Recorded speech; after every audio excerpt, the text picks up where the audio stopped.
January 1974. The full moon moved unusually close to the Earth. In Search Of has found that a strange wave of violent crimes seemed to affect many large cities.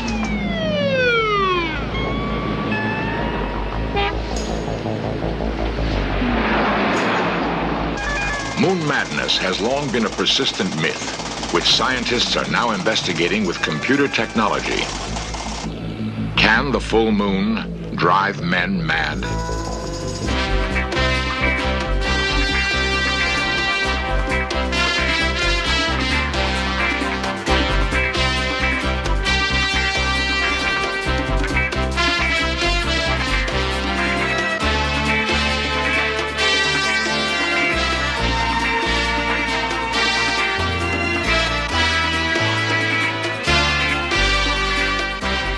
This series presents information based in part on theory and conjecture.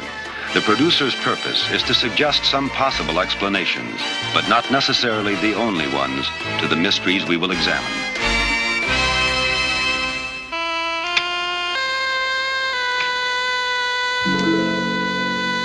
We have always feared the night and strange creatures that prowl by the light of the moon. Shakespeare said it best. It is the very error of the moon. She comes more near the earth than is her wont, and drives men mad.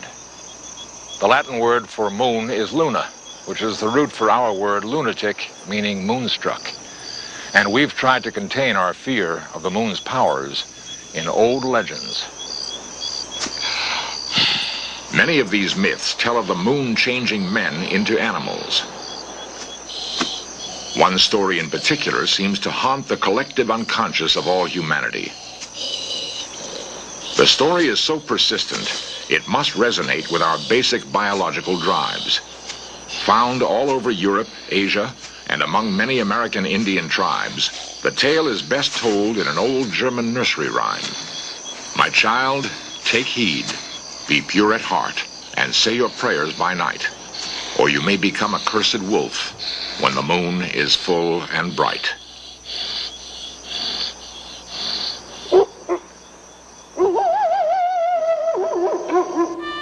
Of course, there never was a recorded case of a human changing into a wolf. But thousands of tormented souls have been locked away in asylums, howling at the moon. This transformation from man to monster has been a favorite theme of storytellers. Robert Louis Stevenson wrote Dr. Jekyll and Mr. Hyde. In the classic film, John Barrymore was praised for his spare use of makeup and strong acting. In the novel, of course, the transformation was effected by a secret potion. But Stevenson's story was based on a true report of moon madness. In the 19th century, Edinburgh was plagued by a wave of senseless, brutal burglaries. Clues led police to suspect a single man was behind the crimes. But who could it be?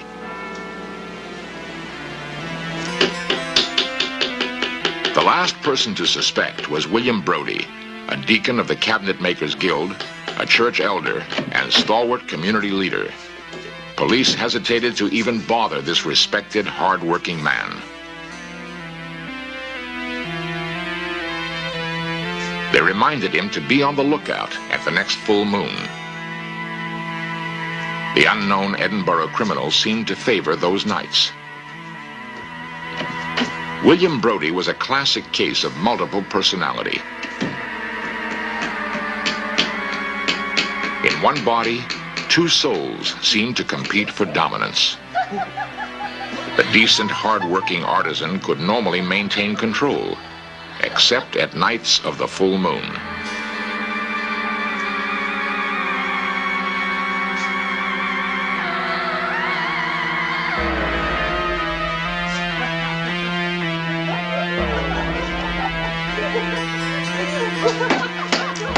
Brodie later said, "It was not me. I insist it was not.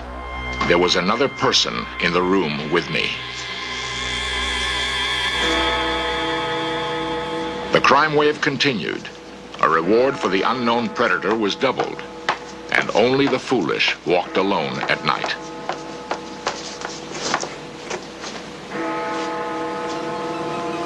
Finally, acting on an anonymous tip, police staked out Brody's shop.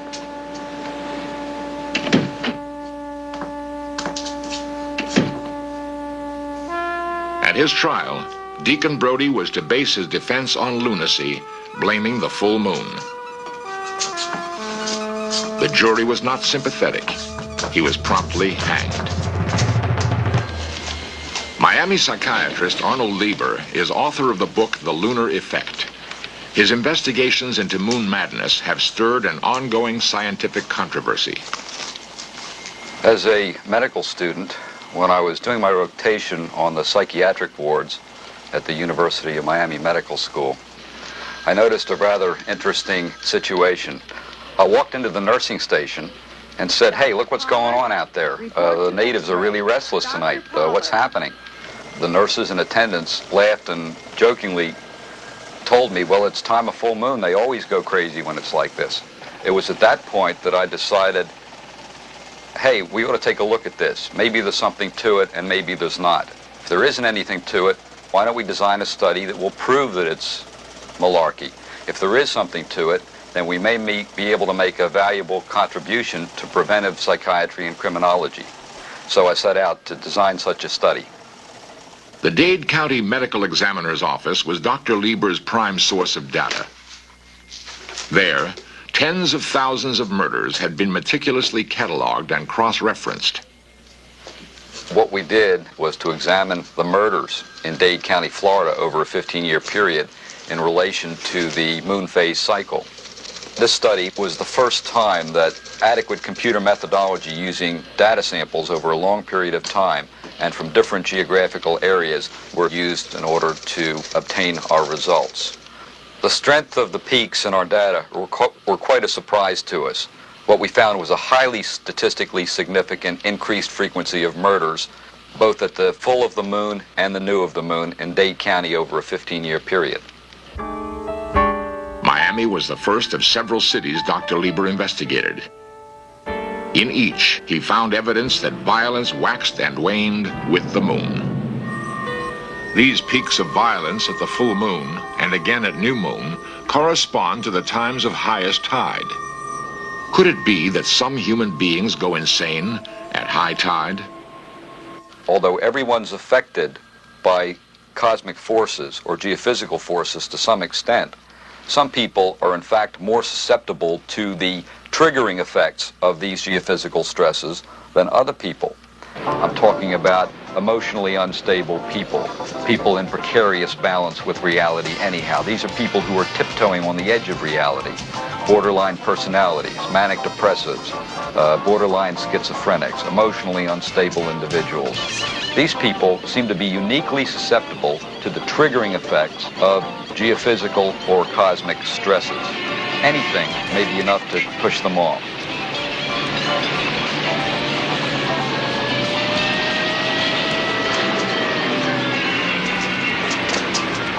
These people ought to know about this because there are certain ways that they can protect themselves from the effects.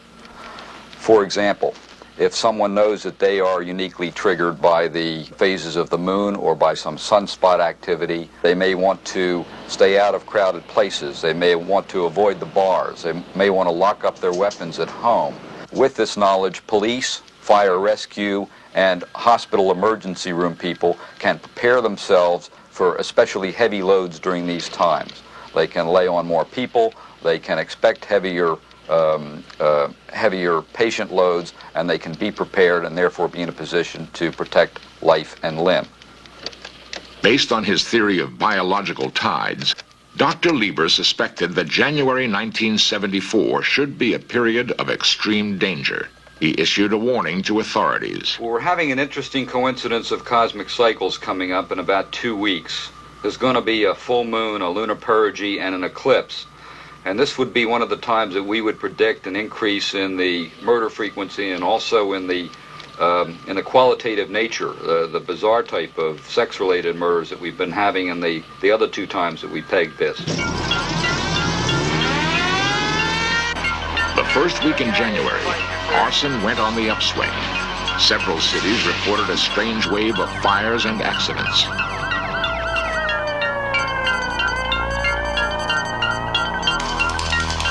Emergency rooms were jammed, far beyond the usual Saturday night syndrome. By day, a mood of tension seemed to hang over the cities. The weather was hot and still. Reports began to come in from around the country. Orlando, 2 police patrolmen were slain on duty. Police switchboards reported an unusual number of calls. Then came the time of full moon. For police on patrol, it was a night to remember. A 45-year-old man stabbed his 25-year-old son to death after an argument over a car. Wichita, Kansas, 4 members of a family were shot in their home. Jackson Memorial Hospital, a medical resident was bound, beaten, and strangled. In Miami alone, the murder rate jumped to 3 times normal. A 57-year-old drifter was beaten with a board, and his throat was slashed. No apparent motive.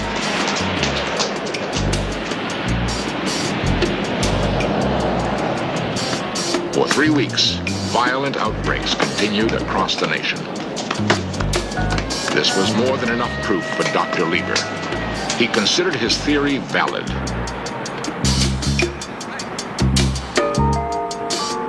Certain extreme tides occur once every 2,000 years.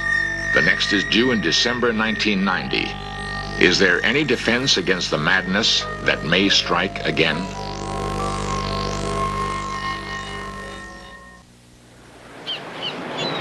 Twice a day, the ocean rises and falls about 4 feet, pulled by the gravitational force of the moon. Many scientists think that life began down in the depths of the sea. Ancestors of these creatures were lured to the shore and stranded there at low tide. Most died. A handful evolved into amphibians, into animals, ultimately into us.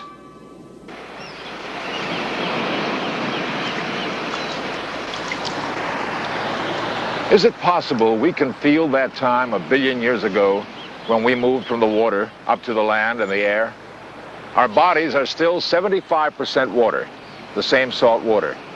If the vast ocean could be pulled toward the beckoning moon, could we also be at the mercy of her gravity?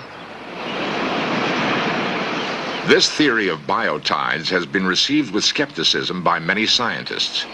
Chief amongst them, George Abel, professor of astronomy at UCLA. The moon is the Earth's nearest astronomical neighbor. Its distance is only 30 times its own diameter. And it's because the moon is so near that it can have an important effect on producing tides. The moon pulls on the side of the Earth nearest it more strongly than it pulls on the side away from the moon, and that tries to stretch the Earth a bit into a football shape. The Earth actually distorts about 8 inches. But I emphasize that tides are only important because they're acting over the entire 8,000-mile diameter of the Earth.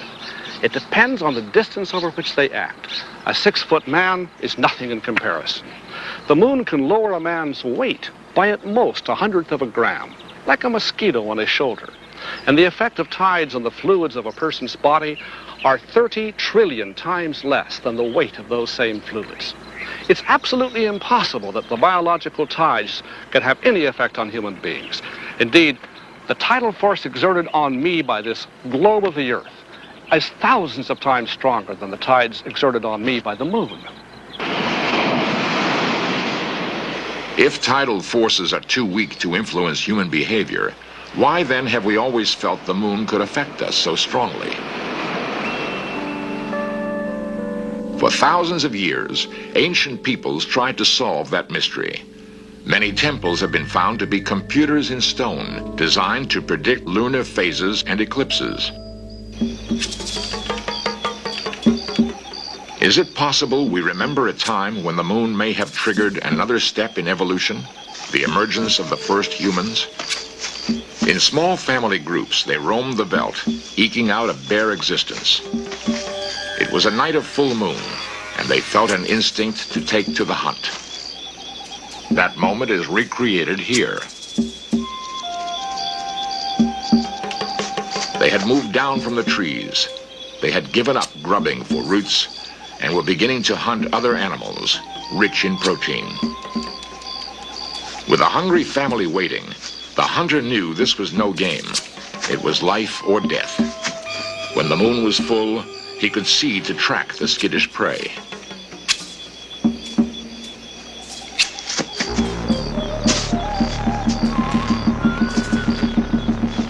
In a way, at a crucial time in our past, we did turn into wolves. The women who waited found that they too seemed linked to the moon. While the men hunted, they closely watched the night sky to time their own fertility. They seemed to become fertile every 29 days, with the full moon. Legends grew that women were made pregnant not by men, but by the moon. In modern obstetrics wards, an old belief is shared by many women, the belief that more babies are born at full moon. Nurse Sherry Shaw. It's an old wives' tale, and we definitely go along and tell the patients that it's an old wives' tale only. But we really see a big influence when the moon is full. Patients just seem to come in. And it's not only here, it's seen in a lot of wards. Every place that I've worked, it's been the way it is. But it's been handed down through the years, because my great-grandmother was a midwife, and the story has perpetuated through our family, clear back from her. I have been hearing for years that all kinds of strange things happen at full moon. And one of the things that's supposed to happen, according to legend, is that more babies are born at full moon. Well, this seemed a surprising thing to me, so a colleague of mine, a man at the medical center at UCLA Hospital, Dr. Bennett Greenspan, and I collaborated on the study of some 12,000 live births at the UCLA Hospital over a 51 lunar month period. Now, it would have been very exciting if we'd found some positive effect, but we found absolutely nothing. No effect whatsoever, absolutely random during the lunar cycle. Well, I must say this was quite a surprise to the nurses, because the nurses were all certain we were going to find a very strong positive correlation. I think what happens is that if there's a busy night and the nurses look outside and notice a bright moon, and the moon is bright roughly a third of the time, then they say, aha, full moon, that's why we have all this activity. But if there's not a bright moon, they forget it. It may be a bit like dreams that come true. If a dream does come true, you remember it. But the vast majority of times where it doesn't, you tend to forget. What then of the flurries of violence and insanity reported at full moon, correlated by statistical studies? Among scientists, widely varying claims have been made. In any data sample, there are always random fluctuations. For example, if you study homicides against the lunar cycle, you're going to get peaks at certain dates, always. And sometimes they may just happen to occur near full or new moon. But that doesn't mean anything. One has to replicate such a result by many repeated experiments. In the case of Lieber's experiments, he found peaks in one case at full and new moon, or near new moon, but he found slightly different peaks in a different sample and a larger peak at third quarter than at new moon. And other people who have tried to replicate his observations find it impossible to do so. Alex Pokorny at Baylor College, Texas, for example, has studied over 7,000 homicides and murders and suicides and finds no correlation whatsoever with phase of the moon or with even the distance of the moon. We examined aggravated assaults, suicides, fatal traffic accidents, and psychiatric emergency room visits over long periods of time in Dade County. Each of these data samples likewise showed a distinct and statistically significant lunar periodicity. These results have been confirmed and extended by 16 other independent investigators since the appearance of our original paper in the American Journal of Psychiatry in 1972. You know, I could predict that, say, 2 weeks from Tuesday, that all kinds of terrible things would happen. And I dare say that we could search through newspapers from around the world and easily confirm it. Obviously, this subject is highly controversial, and in effect, we're dealing with a scientific hot potato. In this century, we began to dream of actually visiting the moon. A humorous film from 1902 by George Méliès, based on the novel by Jules Verne, shows a spaceship shot from a giant cannon.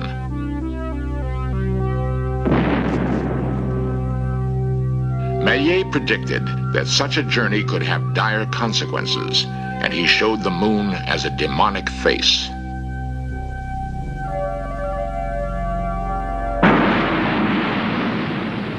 Méliès' vision came true in 1968 when we visited our closest neighbor in space.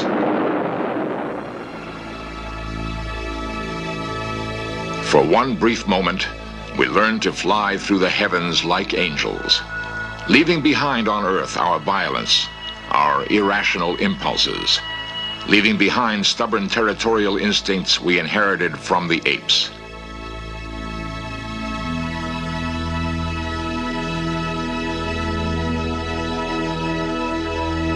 It's ironic. Those few times we walked on the surface of the moon, the legendary source of madness, were the times we became most sane.